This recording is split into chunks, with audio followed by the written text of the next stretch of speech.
Students, कैसे आप सारे? Hope you all are good. And आज की हमारी वीडियो है ग्रीन्स थ्योरम पर। तो फिज़िक्स की ग्रीन्स थ्योरम पर। तो ग्रीन्स थ्योरम एक बहुत ही आसान थ्योरम है, आपको बहुत जल्दी समझ आ जाएगी, बस थोड़ा सा कंसंट्रेशन की ज़रूरत है। चलो हम स्टार्ट करते हैं वीडियो को। सबसे पहले इसकी डेफिनेशन करेंगे। The Green's theorem states that if phi and psi be the two scalar field function having continuous derivatives at least up to second orders, then volume integral of phi del square psi minus psi del square phi dx dy dz equals to, क्योंकि ये volume पर है ना तो इसलिए equals to surface integral of phi del psi minus psi del phi. तो Green's theorem पर हमने फाई और साई है हमारे पास, तो इसको हमने इस तरह, ये हमारी एक्चुअल में इक्वेशन बनेगी आफ्टर द डेरिवेशन। तो Green's theorem can be derived from Gauss divergence theorem. सबसे पहली इक्वेशन जो हमने बनानी है वो हमने ये सोच कर ये स्टेप पर बनानी है कि जो ग्रीन्स थ्योरम है वो गॉस डाइवर्जेंस थ्योरम से डिराइव हुई है। तो गॉस डाइवर्जेंस थ्योरम किस तरह होती है?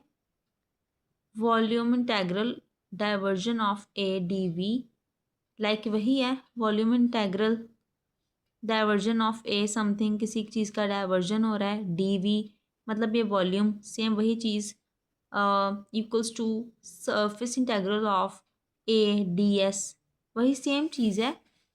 तो हमने इसको इक्वेशन नंबर फर्स्ट लेट कर लिया है। Suppose A equals to phi del psi. अगर हमारे पास ये जो ए है ये फाई डेल साई हो जाए तो A X I in the Cartesian coordinates, तो A X I vector sorry A X I cap plus A Y J cap plus A Z K cap हो जाएगा एंड इक्वल्स टू, ये del है मतलब कि कर्ल में जाएगा। Phi बाहर ले लेंगे सबसे पहले, curl psi upon curl X I cap plus फिर से यहाँ भी फाई बाहर, curl psi upon curl Y J cap plus फिर यहाँ फिर से फाई बाहर, curl psi upon curl Z K cap. तो इसको हमने कंपेयर कर देना है, comparing both sides, by comparing both sides we get ax equals to phi curl psi upon curl X I. और ये जो आई कैप है ना, आई कैप हमने नहीं लिखना क्योंकि हमने कंपेयर किया है इसको, आई कैप इसलिए लिखे थे। And A Y equals to this and A Z equals to this. तो डाइवर्जन ऑफ ए किसके इक्वल होगा? डाइवर्जन मतलब कर्ल लाइक है ना, तो I cap curl upon curl X, J cap curl upon curl Y, K cap curl upon curl X dot, ये divergence हो गया। And A is A X I cap plus A Y J cap plus A Z K cap, इस तरह हो जाएगा। Then in दोनों को compare करने के बाद देखो ना, curl A X upon curl X, curl A Y upon curl Y, curl A Z upon curl Z. फिर से आई जे के को हमने नहीं लिखना, तो हमने वो लिख लिया है in the right hand side. तो कर्ल अपॉन कर्ल एक्स लिख लिया plus curl upon curl Y, curl upon curl Z. हमने पीछे ए एक्स ए वाई और ए जेड की वैल्यूज़ निकाली थी, ये रही ए एक्स ए वाई और ए जेड। तो इस वैल्यूज़ को हमने इस इक्वेशन पर पुट करने के बाद हमारी ये इक्वेशन आई है, एग्जैक्ट इक्वेशन। तो मतलब इस इक्वेशन में सिर्फ हमने ए एक्स ए वाई और ए जेड की वैल्यूज़ पुट की हैं। After putting the values of ax, ay, az in above equation we get this form। And इसमें हमने सबसे पहले तो फाइव को बाहर निकाल कर, तो पहले बाकी टर्म्स को डिफरेंशिएट कर देना है।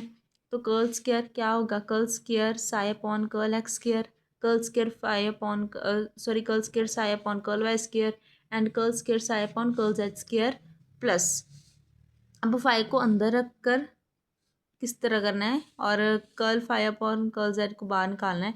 तो curl five upon curl X, पहले फाइव को बाहर निकाल कर किया, फिर फाइव को अंदर डाल कर किया, तो वो किस तरह हो जाएगा, curl five upon curl X, और इसको कोई चेंज नहीं करना, curl five upon curl Y, इसको कोई चेंज नहीं करना, curl five upon curl Z, इसको कोई चेंज नहीं करना। तो वही हमने सेम किया, ये प्लस में आएगा इसके साथ। ओके, तो डाइवर्जन ए किसके इक्वल बन रही है, five del square psi plus del five dot del psi, same वही इक्वल के वही चीज़ के इक्वल बन रही है ना, जैसे मैंने आपको बोला।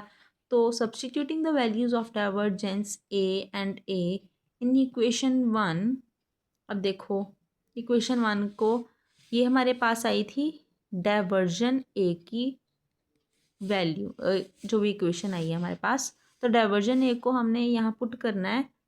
तो हमने पुट किया डाइवर्जन को, और ये जो डी वी है इसको हमने D X D Y D Z मान लिया, बाकी सेम चीज़ चल रही है। अब हमने फाई और साई को इंटरचेंज करना है, interchanging phi and psi in the above equation we get this form. इसको हमने बस इंटरचेंज ही किया है सारी इक्वेशन में से। Subtracting equation third from second, फिर थर्ड को सेकंड के साथ सब्ट्रैक्ट करना है, जिसके साथ हमारी del psi dot del phi equals to del phi dot del psi के इक्वल हो जाएगी आफ्टर कटिंग। तो हमारे पास ये इक्वेशन, एग्जैक्ट इक्वेशन लास्ट में बची, which is known as the required expression for Green's theorem. तो ये थी हमारी ग्रीन्स थ्योरम पर छोटी सी वीडियो। अगर आपको वीडियो अच्छी लगी है तो वीडियो को like share comment and channel को सब्सक्राइब ज़रूर करें। Thank you.